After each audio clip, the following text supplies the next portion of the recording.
Reading from the Katha Upanishad. Om, may Brahman protect us, may he guide us, may he give us strength and right understanding, may love and harmony be with us all. Om, peace, peace, peace. On a certain occasion, Vajrasrabhasha, hoping for divine favor, performed a rite which required that he should give away all his possessions. He was careful, however, to sacrifice only his cattle, and of these only such as were useless, the old, the barren, the blind, and the lame. Observing this niggardliness, Nachiketa, his young son, whose heart had received the truth taught in the scriptures, thought to himself, "Surely a worshipper who dares bring such worthless gifts is doomed to utter darkness." Thus reflecting, he came to his father and cried, "Father, I too belong to you. To whom will you give me?" His father did not answer, but when Nachiketa asked the question again and yet again, he replied impatiently, "You I give to death."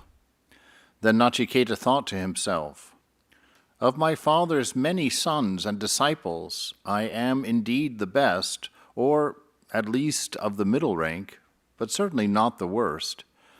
But of what good am I to the king of death?" Yet, being determined to keep his father's word, he said, "Father, do not repent your vow. Consider how it has been with those who have gone before, and how it will be with those that now live. Like corn, a man ripens and falls to the ground. Like corn, he springs up again in his season." Having thus spoken, the boy journeyed to the house of death. But the god was not at home, and for 3 nights Nachiketa waited.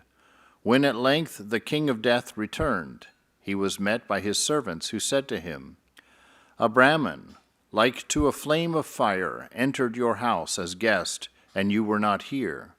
Therefore must a peace offering be made to him, with all accustomed rites.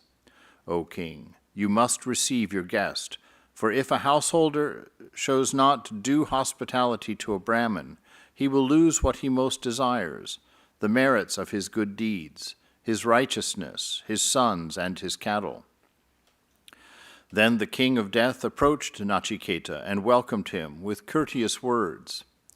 "O Brahmin," he said, "I salute you. You are indeed a guest worthy of all reverence. Let, I pray thee, no harm befall me. 3 nights you have passed in my house and have not received any hospitalities. Ask of me, therefore, 3 boons, 1 for each night." "O death," replied Nachiketa, "so let it be. And as the first of these boons, I ask that my father be not anxious about me, that his anger be appeased, and that when you send me back to him, he recognizes me and welcomes me." "By my will," declared Death, "your father will recognize you and love you as before, and seeing you again alive, he will be tranquil in mind and will sleep in peace." Then said Nachiketa, "In heaven there is no fear at all. You, O Death, are not there, nor in that place does the thought of growing old make one tremble. There, free from hunger and from thirst, and far from the reach of sorrow, all rejoice and are glad. You know, O king, the fire sacrifice that leads to heaven. Teach me that sacrifice, for I am full of faith. This is my second wish." Whereupon, consenting, Death taught the boy the fire sacrifice and all the rites and ceremonies attending to it. Nachiketa repeated all that he had learned, and Death, well pleased with him, said, "I grant you an extra boon. Henceforth shall this sacrifice be called Nachiketa sacrifice, after your name. Choose now your 3rd boon." And then Nachiketa considered within himself and said, "When a man dies, there is no doubt. Some say he is, others say he is not. Taught by you, I would know the truth. This is my third wish." "No," replied Death. "Even the gods were once puzzled by this mystery. Subtle indeed is the truth regarding it, and not easy to understand. Choose another boon, O Nachiketa." But Nachiketa would not be denied. "You say, O Death, that even the gods were once puzzled by this mystery, and that it is not easy to understand. Surely there is no teacher better able to explain it than you, and there is no other boon equal to this." To which, trying Nachiketa again, the god replied, "Ask for sons, ask for grandsons who will live 100 years. Ask for cattle and elephants, horses, gold. Choose for yourself a mighty kingdom. Or if you cannot imagine aught better, ask for that, not for sweet pleasures only, but for the power, beyond all thought, to taste their sweetness. Yea, verily, the supreme enjoyer will I make you of every good thing. Celestial maidens, beautiful to behold, such indeed as were not meant for mortals, even these, together with their bright chariots, their musical instruments will I give to you, to serve you. But for the secret of death, O Nachiketa, do not ask." But Nachiketa stood fast. He said, "These things endure only until the morrow, O destroyer of life, and the pleasures they give wear out the senses. Keep you, therefore, the horses and the chariots. Keep the dance and the song for yourself. How shall he desire wealth, O Death, who once has seen your face? Nay, only the boon that I have chosen, that only do I ask. Having found out the society of the imperishable and the immortal, as in knowing you I have done, how shall I, subject to decay and death, and knowing well the vanity of the flesh, how shall I wish for a long life? Tell me, O King, the supreme secret regarding which men doubt. No other boon will I ask." Whereupon the King of Death, well pleased at heart, began to teach Nachiketa the secret of immortality. The good is one thing, the pleasant is another. These two, different in their ends, both prompt to action. Blessed are they that choose the good. They that choose the pleasant miss the goal. Both the good and the pleasant present themselves to men. The wise, having examined both, distinguish the one from the other. The wise prefer the good to the pleasant. The foolish, driven by fleshly desire, prefer the pleasant to the good. You, O Nachiketa, having looked upon fleshly desire, delightful to the senses, have renounced them all. You have turned away from the miry way wherein many a man wallows. Far from each other and leading to different ends are ignorance and knowledge. You, O Nachiketa, I regard as one who aspires after knowledge, for a multitude of pleasant objects were unable to tempt you. Living in the abyss of ignorance, yet wise in their own conceit, deluded fools go round and round, the blind led by the blind. To the thoughtless youth, deceived by the vanity of earthly possession, the path that leads to the eternal abode is not revealed. This world alone is real, there is no hereafter. Thinking this way, he falls again and again, birth after birth, into my jaws. To many it is not given to hear of the self. Many, though they hear of it, do not understand it. Wonderful is he who speaks of it. Intelligent is he who learns of it. Blessed is he who, taught by a good teacher, is able to understand it. The truth of the self cannot be fully understood when taught by an ignorant man, for opinions regarding it, not founded in knowledge, vary one from another. Subtler than the subtlest is this self, and beyond all logic. Taught by a teacher who knows the self and a Brahman as one, a man leaves vain theory behind and attains to truth. The awakening which you have known does not come through the intellect, but rather, in fullest measure, from the lips of the wise. Beloved Nachiketa, blessed, blessed are you, because you seek the eternal. Would that I had more pupils like you. Well, I know that earthly treasure lasts but till the morrow. For did not I myself, wishing to be king of death, make sacrifice with fire? But the sacrifice was a fleeting thing, performed with fleeting objects, and small is my reward, seeing that only for a moment will my reign endure. The goal of worldly desire, the glittering objects for which all men long, the celestial pleasures they hope to gain by religious rites, the most sought after of miraculous powers, all these were within your grasp, but all of these, with firm resolve, you have renounced. The ancient, effulgent being, the indwelling spirit, subtle, deep, hidden in the lotus of the heart, is hard to know. But the wise man, following the path of meditation, knows him, and is freed like from pleasure and from pain.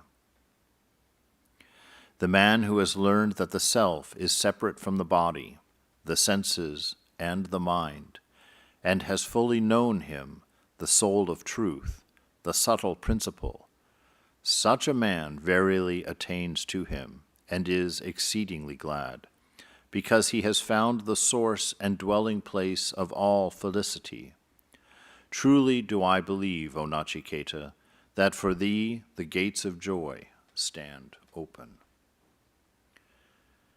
Nachiketa, teach me, O king, I beg you, whatsoever you know to be beyond right and wrong, beyond cause and effect, beyond past, present, and future. The King of Death. Of that goal which all the Vedas declare, which is implicit in all penances, and in pursuit of which men lead lives of continence and service, of that will I briefly speak. It is Om. This syllable is Brahman. This syllable is indeed supreme. He who knows it obtains his desire. It is the strongest support. It is the highest of symbols. He who knows it is reverenced as a knower of Brahman. The Self, whose symbol is Om, is the omniscient Lord. He is not born. He does not die. He is neither cause nor effect. This ancient one is unborn, eternal, imperishable, though the body be destroyed, he is not killed. If the slayer think that he slays, if the slain think that he is slain, neither of them knows the truth. The self slays not, nor is it slain. Smaller than the smallest, greater than the greatest, this self forever dwells within the hearts of all. When a man is free from desire, his mind and senses purified, he beholds the glory of the self and is without sorrow. Though seated, he travels far. Though at rest, he moves all things. Who but the purest of the pure can realize this effulgent being, who is joy and who is beyond joy? Formless is he, though inhabiting form. In the midst of the fleeting he abides forever. All-pervading and supreme is the Self. The wise man, knowing him in his true nature, transcends all grief. The Self is not known through study of the Scriptures. nor through subtlety of the intellect, nor through much learning, but by him who longs for him is he known. Verily unto him does the self reveal his true being. By learning a man cannot know him, if he desist not from evil, if he does not control his senses, if he does not quiet his mind, and does not practice meditation. To him Brahmins and Kshatriyas are but food, and death itself a condiment. Both the individual self and the universal self have entered the cave of the heart, the abode of the Most High. But the knowers of Brahman and the householders who perform the fire sacrifice see a difference between them as between sunshine and shadow. May we perform the Nachiketa sacrifice, which bridges the world of suffering. May we know the imperishable Brahman, who is fearless, and who is the end and refuge of those who seek liberation.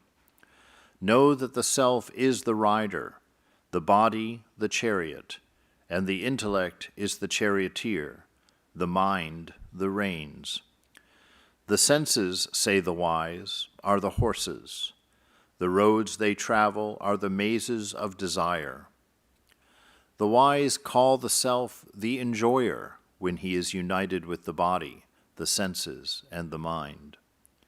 When a man lacks discrimination, and his mind is uncontrolled, his senses are unmanageable, like the restive horses of a charioteer.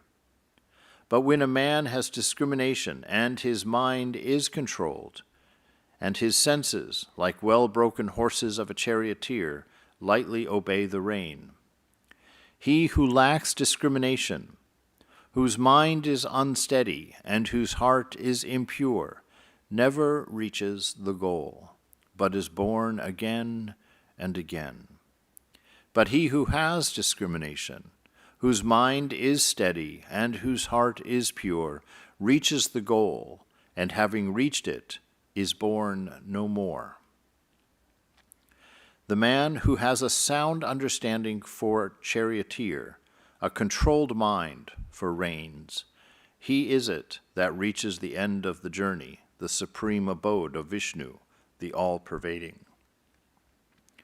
The senses derive from physical objects from the mind from intellect from ego, and ego from the unmanifested seed from Brahman, the uncaused cause. Brahman is the end of the journey. Brahman is the supreme goal. This Brahman, this self, deep hidden in all beings, is not revealed to all, but to the seers, to the pure in heart, to the concentrated in mind. To them he is revealed. The senses of the wise man obey his mind obeys his intellect obeys his ego, and his ego obeys the self. Arise, awake, approach the feet of the Master and know that. Like the sharp edge of a razor, the sages say, is the path. Narrow it is and difficult to tread. Soundless, formless, intangible, undying, tasteless, odorless, eternal, without beginning, without end, immutable, beyond nature, is the self. Knowing him as such, one is freed from death. The narrator. The wise man, having heard and taught the eternal truth revealed by the King of Death to Nachiketa, is glorified in the heaven of Brahma. He who sings with devotion this supreme secret in the assembly of the Brahmins, or at the rites in the memory of his fathers, is rewarded with rewards immeasurable. The self-existent made the senses turn outward. Accordingly, man looks toward what is without, and sees not what is within.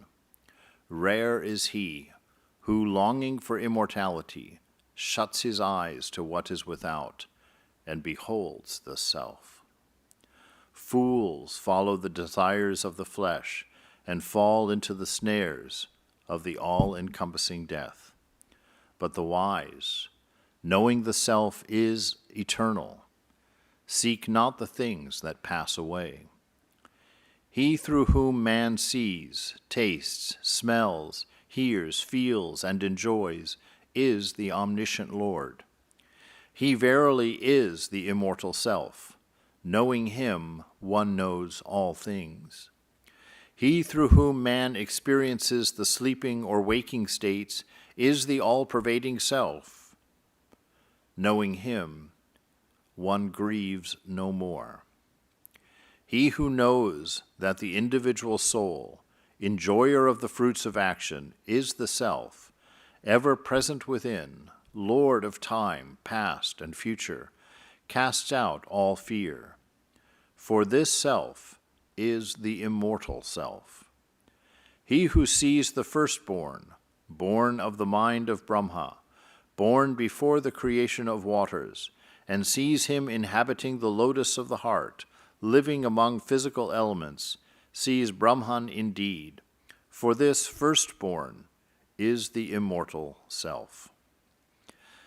That being, who is the power of all powers, and is born as such, who embodies himself in the elements and in them exists, and who has entered the lotus of the heart, is the immortal self. Agni, the all-seeing, who lies hidden in fire, like a child well guarded in the womb, who is worshipped day by awakened souls, and by those who offer oblations in sacrificial fire, he is the immortal self.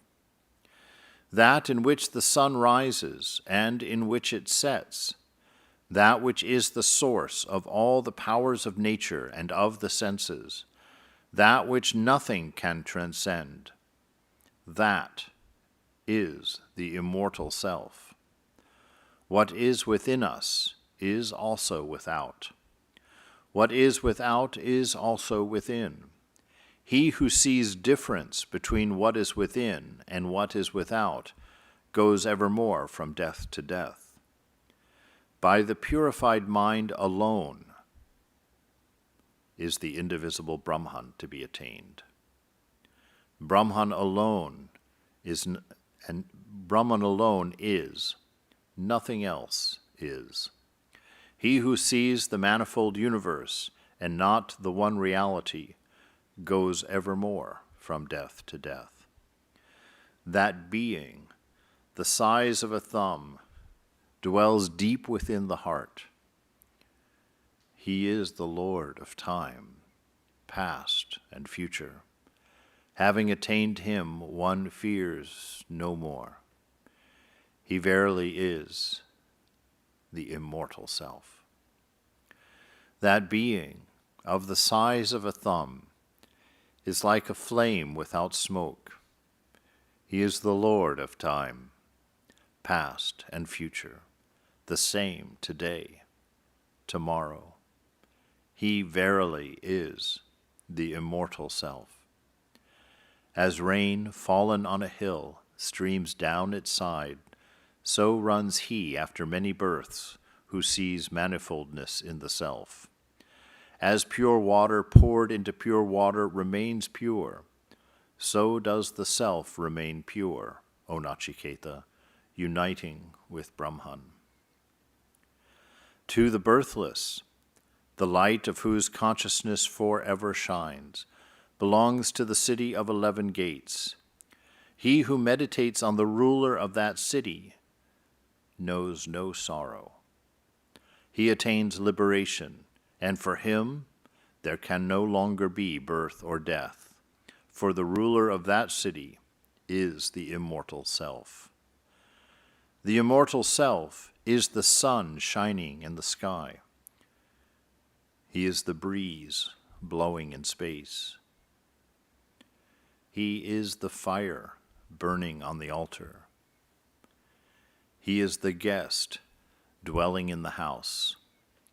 He is in all men. He is in the gods. He is in the ether. He is wherever there is truth. He is the fish that is born in water. He is the plant that grows in soil. He is the river that gushes from the mountain. He, the changeless reality, the illimitable. He, the adorable one. Seated in the heart is the power that gives breath. Unto him all the senses do homage. What can remain when the dweller in this body leaves the outgrown shell, since he is, verily, the immortal self? Man does not live by breath alone, but by him in whom is the power of breath. And now, O Nachiketa, will I tell you of the unseen, the eternal Brahman, and of what befalls the self after death. Of those ignorant of the self, some enter into beings possessed of wombs, others enter into plants, according to their deeds and the growth of their intelligence. That which is awake in us even while we sleep, shaping in dream the objects of our desire, that indeed is pure, that is Brahman, and that verily is called the immortal. All the worlds have their being in that, and none can transcend it. That is the self. As fire, though one, takes the shape of every object which it consumes, so the self, though one, takes the shape of every object in which it dwells. As air, though one, takes the shape of every object which it enters, so the self, though one, takes the shape of every object in which it dwells.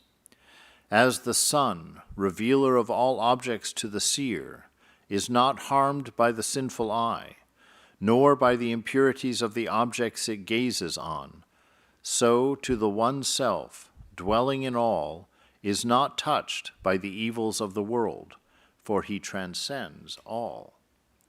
He is one, the Lord and innermost self of all. Of one form he makes himself many forms. To him who sees the self revealed in his own heart belongs eternal bliss, to none else. No, to none else. Intelligence of the intelligent, eternal among the transient, he, though one, makes possible the desires of many. To him who sees the self revealed in his own heart belongs eternal peace. To none else. No, to none else. Nachiketa. How, king, shall I find that blissful self, supreme, ineffable, who is attained by the wise? Does he shine by himself, or does he reflect another's light? The king of death. Him the sun does not illumine, nor the moon, nor the stars, nor the lightning, nor verily fires kindled upon the earth. He is the one light that gives light to all. He shining, everything shines.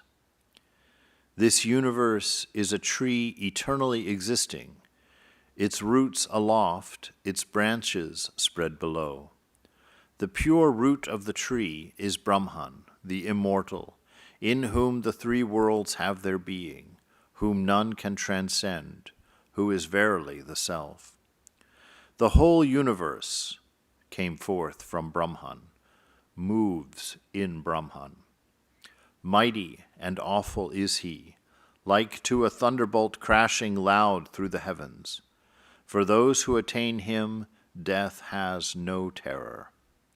In fear of him, fire burns, the sun shines, the rains fall, the winds blow, and death kills. If a man fails to attain Brahman before he casts off his body, he must again put on a body in the world of created things. In one's own soul, Brahman is realized clearly, as if seen in a mirror. In the heaven of Brahma also is Brahman realized clearly, as one distinguishes light from darkness. In the world of the fathers, he is beheld as in a dream. In the world of angels, he appears as if reflected in water. The senses have separate origin in their several objects. They may be active, as in the waking state. They may be inactive, as in sleep. He who knows them to be distinct from the changeless self grieves no more. Above the senses is the mind. Above the mind, the intellect. Above the intellect, the ego.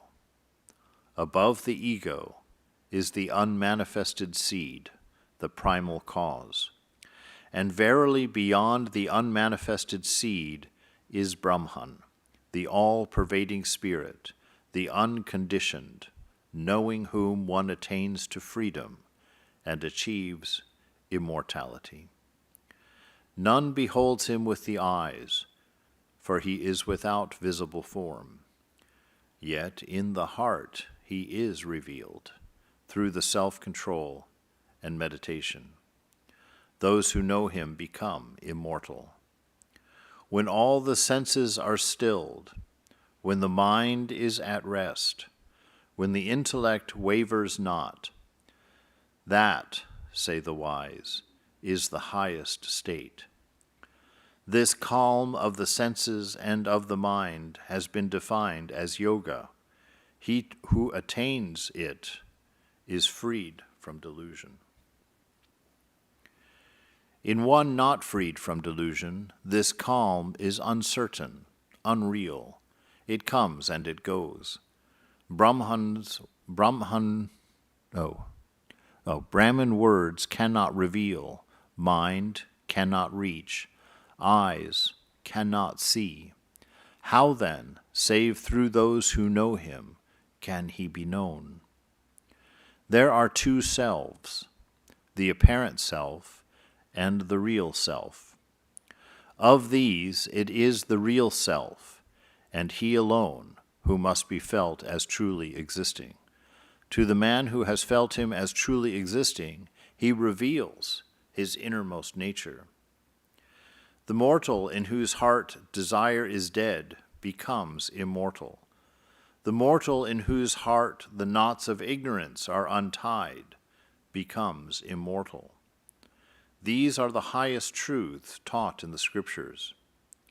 Radiating from the lotus of the heart, there are 101 nerves. One of these ascends toward the 1,000-petaled lotus in the brain. If, when a man comes to die, his vital force passes upward and out through this nerve, he attains immortality. But if his vital force passes out through another nerve, he goes to one or another plane of mortal existence and remains subject to birth and death. The Supreme Person, of the size of a thumb, the innermost self, dwells forever in the hearts of all beings. As one draws the pith from the reed, so must the aspirant after truth, with great persistence and perseverance, separate the self from the body. Know the self to be pure and immortal, yea, pure and immortal. The narrator. Nachiketa, having learned from the goal of this knowledge, having learned from the God this knowledge, and the whole process of yoga, was freed from impurities and from death, and was united with Brahman. Thus will it be with another also, if he knows the innermost self. Om. Peace, peace, peace.